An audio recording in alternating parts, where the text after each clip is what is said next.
இப்போ ஒரு ஃபாஸ்ட்டாக ஃபிஷ் ஃப்ரை மட்டும் பார்த்துடலாம்.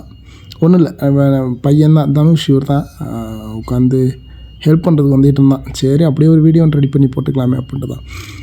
நாங்கள் வாங்கியிருக்கிற மீன் வந்து லைக் டேம் கெண்டை பண்ணுவாங்க, சில இடத்துல ஜிலேபின்னுவாங்க.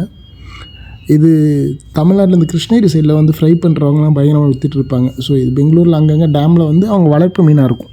இது வந்து நாட்டு கிடையாது, வளர்ப்பு மீன். எடுத்து சாப் பண்ணி வாங்கியிருக்கு. இதில் கொஞ்சோண்டு டர்மரிக் பவுட்ரு, மஞ்சள் பவுட்ரு. இது ஈஸியாக தான் இருக்கும், ஒன்றும் ஒரு பேச்சுலர் சமையல் மாதிரி ஈஸியாக இருக்கிறது தான். இது நான் பேச்சுலராக இருக்கும்போது செய்ய கற்றுக்கிட்டது. கொஞ்சோண்டு டர்மரிக் பவுட்ரு, அப்புறம் மிளகா பொடி கொஞ்சம், ப்ளஸ் கொஞ்சம் இந்த ஜிஞ்சர் கார்லிக் பேஸ்ட் ஆட் பண்ணிக்கலாம். இதில் வந்து ஈஸியாக இருக்கிறதுனா அந்த ஆச்சி ஃபிஷ் ஃப்ரை மசாலா ரொம்ப ஈஸியாக இருக்கும். பட் அந்த மசாலா வெளியில் வாங்கி போடணும் வேணாம் அப்படின்னு நினைக்கிறவங்க ஒன்றுமே இல்லை. சிம்பிளாக மஞ்சள் பொடி, லைட்டாக மிளகா பொடி, ஜிஞ்சர் கார்லிக் பேஸ்ட்டு போட்டு நல்லா மிக்ஸ் பண்ணிக்கோங்க. தேவைப்படுறது கொஞ்சம் லெமன் கொஞ்சம் அதில் மிக்ஸ் பண்ணிக்கிட்டால், நான் வந்து மசாலாவை மிக்ஸ் பண்ணிடுவேன். லாஸ்ட்டில் ஃபிஷ் மேலே போடுறதுக்கு பதிலாக மசாலாவில் மிக்ஸ் பண்ணிக்கிறது. ஸோ இது எல்லாத்தையும் நல்லா மிக்ஸ் பண்ணிட்டு ஃபிஷ் மேலே அப்ளை பண்ணி விட்டாலே போதுமானது.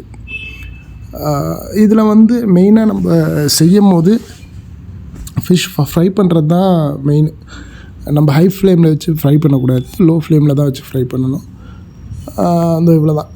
நம்ம சாப்லாம் அங்கேயே பண்ணி தான் எடுத்துகிட்டு வந்தது கடையிலேயே. நம்ம சைஸ்க்கு என்ன சைஸில் வேணுமோ அந்த சைஸில் சாப் பண்ணிட்டோம்னா, இது வந்து கொஞ்சம் ஒரே மீன் வந்து ஒரு 1.5 kg இருக்கிற மாதிரி சைஸில் இருந்து ஒரு டேம் கெண்டை மசாலா ஆட் பண்ணி ஃபிஷ்ஷில் வந்து ஃபுல்லாக தடவிட்டு ஒரு 5-10 மினிட்ஸ் நல்லா காய வச்சிடணும். பேனை வச்சுட்டு, பேன் வைக்கலாம் வயசு எல்லாத்துக்கும் தெரியும். பட் இருந்துமே சில பேர் இந்த ஃபஸ்ட் டைம் சமைக்கிறவங்களுக்குலாம் தெரியட்டுமே அப்படின்ட்டு தான் எல்லாத்தையும் வீடியோ எடுத்தது. லோ ஃப்ளேமில் தான் வைக்கிறது, ஹை ஃப்ளேம்லாம் இல்லை, ரொம்ப டைம் எடுக்கும்.